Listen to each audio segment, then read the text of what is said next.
यानंतर मी मंचावरती आमंत्रित करतो सुमित कुमटे सरांना. सुमित कुमटे सर, सरांचा पॉलिटिकल सायन्स हा ऑप्शनल होता आणि पहिल्याच अटेम्प्टमध्ये सरांनी मेन्स दिली होती. दुसऱ्या अटेम्प्टमध्ये सुद्धा सरांनी मेन्स दिली होती. सरांचं इंग्रजी माध्यमातून सरांनी आपली परीक्षा दिलेली होती. सुमित कुमटे सर. आदरणीय व्यासपीठ, उपस्थित मान्यवर आणि मित्रमैत्रिणींनो, खरं तर भरपूर लोकांनी भरपूर काही बोललं आहे. मला पण काही टिप्स भेटल्यात. मी पण खूप इन्स्पायर झालो आहे.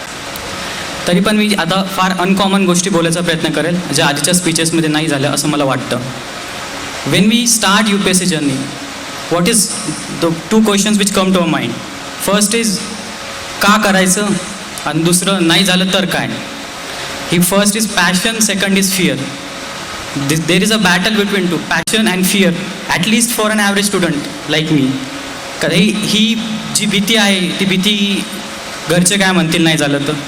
फॉर्च्युनेटली माझ्या घरच्यांनी कधी म्हटलं नाही मला, किंवा बाहेरचे काय म्हणतील, बाहेरचे काका काय म्हणतील, ती नाही म्हटली तर. असे सुदैवाने शेवटचं टेन्शन मला कधी नव्हतं. तर याच्यातली एक स्पर्धा एक समजतो मी. माझी UPSC जर्नी ही कदाचित माझ्या शालेय जीवनातच होती, जेव्हा मी वेगवेगळ्या प्रकारचे वृत्तपत्र वाचायचो. आणि तेव्हा मला फार उत्सुकता झाली होती की मी या जागतिक घडामोडीचा मी भाग बनलो पाहिजे. ॲडमिनिस्ट्रेशन कसे प्रॉब्लेम सॉल्व करतं त्याच्यात माझा सहभाग असला पाहिजे. तेव्हा ते लहानपणापासूनच एक मनामध्ये होतं, जे 11वी-12वीमध्ये मी कन्फर्म निर्णय घेतला की UPSC करायची. आणि करायची म्हटलं तर पुणे हे योग्य ठिकाण, म्हणून CUPला ॲडमिशन. आणि दुसरं रिझन की CUPला एक चांगलं सोशल ॲटमॉस्फिअर पण असायचं. So after first 2-3 years of engineering, I was totally forgotten the UPSC preparation. तो फोकस उरला नव्हता. एक दिवस मित्राने मला जबरदस्ती राहुल पांडवे सरांच्या क्लासला नेऊन बसवलं. पैसे तर काही भरले नव्हते, पण सरांची परमिशन घेतली. 1-2 दिवस बसू दिलं सरांनी. तेव्हा मला ते इम्पॅटस आलं की खरंच जे डिसाईड केलं होतं आधी ते परत कंटिन्यू करायला हवं. कदाचित राहुल पांडवे सर आज नाही आहेत, मे बी ते माझे पहिले टीचर होते आणि त्यांचं फार मोठं योगदान मी मानतो माझ्या प्रिपरेशनमध्ये. पहिल्यांदा मी प्रिलिम्स दिली, जस्ट पासआउट झालो होतो. विशेष काही अभ्यास नव्हता केला, शेवटचे 1-1.5 महिना केला होता. सुदैवाने पास झालो. तुकाराम जाधव सरांकडे गेलो. सर म्हटलं थिंकर्स मी 2-3 वेळेस वाचले, काही लक्षातच राहत नाही. काय 2-3 वेळेस वाचले सांगतोय, 50 वेळेस वाचायला सांगितले 4-4 वेळेस क्लासमध्ये. तेवढ्यांदाच मी त्या सरांना रागात बघितलं होतं. त्यानंतर काही अपेक्षेप्रमाणे मेन्समध्ये काही झालं नाही.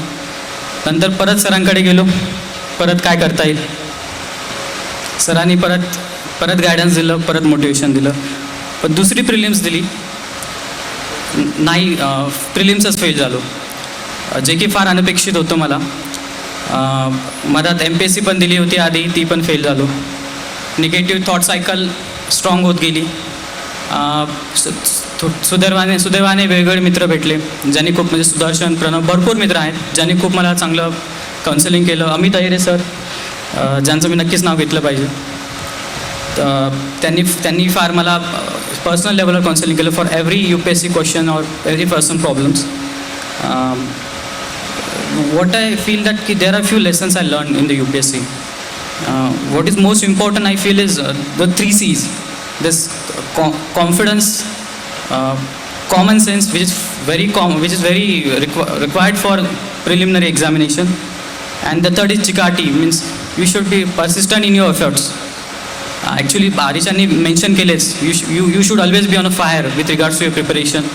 ते फार एक इम्पॉर्टंट आहे. Second, what I see is ready to take help.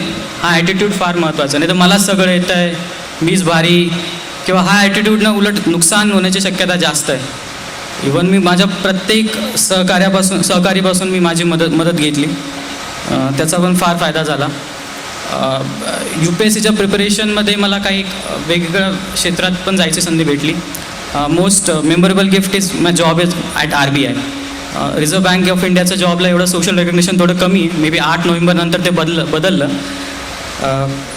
तर तो एक फॅक्टर होता की RBIचा जॉब हा खूप इम्पॉर्टंट टर्निंग पॉईंट होता, जो UPSCमुळेच मला मिळाला, अदरवाईज नसता मिळाला. ॲक्च्युली नंबर ऑफ अटेम्प्ट्स याच्याबद्दल मला थोडं बोलावं वाटेल की याचं तर तिसऱ्या अटेम्प्टला झालं, माझं तर चौथ्या अटेम्प्टला पण होत नाही आहे. मला तर 6 अटेम्प्ट लागत आहेत. माझं होईल का नाही? ॲक्च्युली मी काल विचार केला की 2-3 दिवसापासून विचार करत होतो या गोष्टींवर. म्हटलं मला एक उदाहरण सापडलं ॲक्च्युली त्याबद्दल, की म्हणजे ट्रम्पचं 70व्या वर्षी प्रेसिडेंट होतात, ओबामा 55व्या वर्षी रिटायर होतात. प्रत्येकाची जर्नी नॉट नेसेसरी एकाच पॉईंटला स्टार्ट होईल, एकाच पॉईंटला एंड होईल. सो त्यामुळं प्रत्येकानं आपलं एक टाईम झोन आहे. You are in your time zone. So ते अदरवाईज डेस्परसी येते प्रिपरेशनमध्ये. झालंच पाहिजे. यामुळे ओव्हरबर्डन होतं आणि अभ्यासावरचा फोकस कमी होतो असं मला वाटतं. फायनली माझ्या आईवडिलांचे स्पेशली आभार मानेल की त्यांनी at every point of time they stood with me, माझे सगळे फ्रेंड्स आणि specially unique academy. Even means there are many incidences which I can mention which are very long to say, very long to tail.